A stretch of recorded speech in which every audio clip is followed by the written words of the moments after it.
Ce qui m'amène à dire, cela a été dit un peu avant moi, ce sera redit après, ce qu'est la laïcité.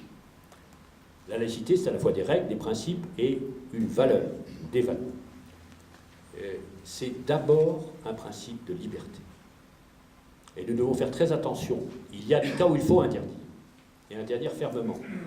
Mais si l'on passe son temps à ajouter de nouveaux interdits, alors on risque de perdre le fil rouge de ce qu'est la laïcité, qui est une liberté.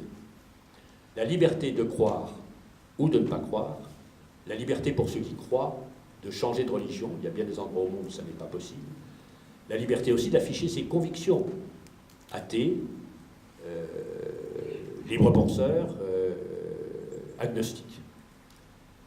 La laïcité, ensuite, c'est le principe de la séparation de l'Église et de l'État, comme on disait à l'époque, de la séparation des religions et de l'État, de la neutralité de l'État, au sens indépendance. L'État est totalement indépendant des convictions religieuses. La neutralité de l'État, ça veut dire aussi la neutralité du service public, dans son ensemble. Ça ne veut pas dire qu'on ignore les religions, mais ça veut dire que les religions n'ont pas de place pour influencer l'action, les décisions de l'État, à commencer bien sûr par l'école. Ce qui m'amène à préciser un point qui est nécessaire pour comprendre les débats actuels. On parle souvent, c'est un vocabulaire commun, c'est-à-dire un vocabulaire juridique, on dit on distingue l'espace privé et l'espace public. L'espace privé, c'est chez vous, vous pouvez faire, sous réserve de ne pas gêner les voisins, à peu près ce que vous voulez. L'espace public, c'est l'espace de tout le monde.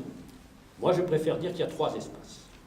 Il y a l'espace du service public, neutralité absolue, laïcité absolue. L'espace public, au sens courant, c'est cette pièce, cette salle, c'est la rue, c'est les places, dans lesquelles nous vivons ensemble, avec nos différences, nos différentes formes de manière de nous habiller, nos différentes manières de penser, nos différentes manières d'être. Et cet espace commun et partagé doit être un espace et demeurer un espace de liberté, dans les limites posées d'ailleurs par la Déclaration des droits de l'homme. Ma liberté jusqu'à l'endroit où elle ne gêne pas celle d'autrui.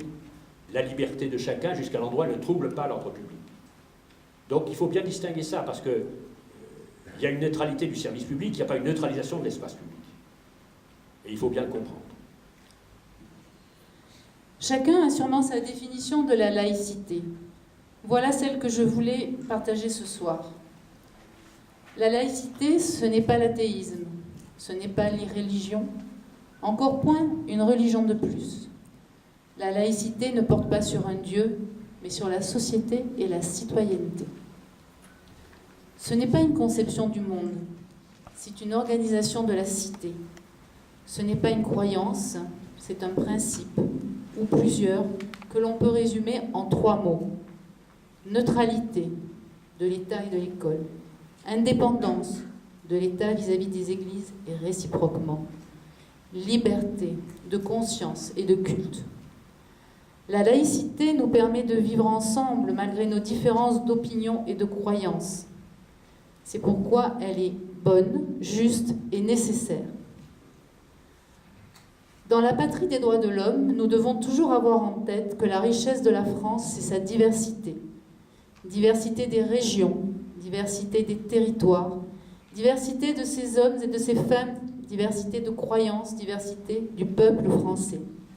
La diversité est une force, la laïcité la garante de cet équilibre.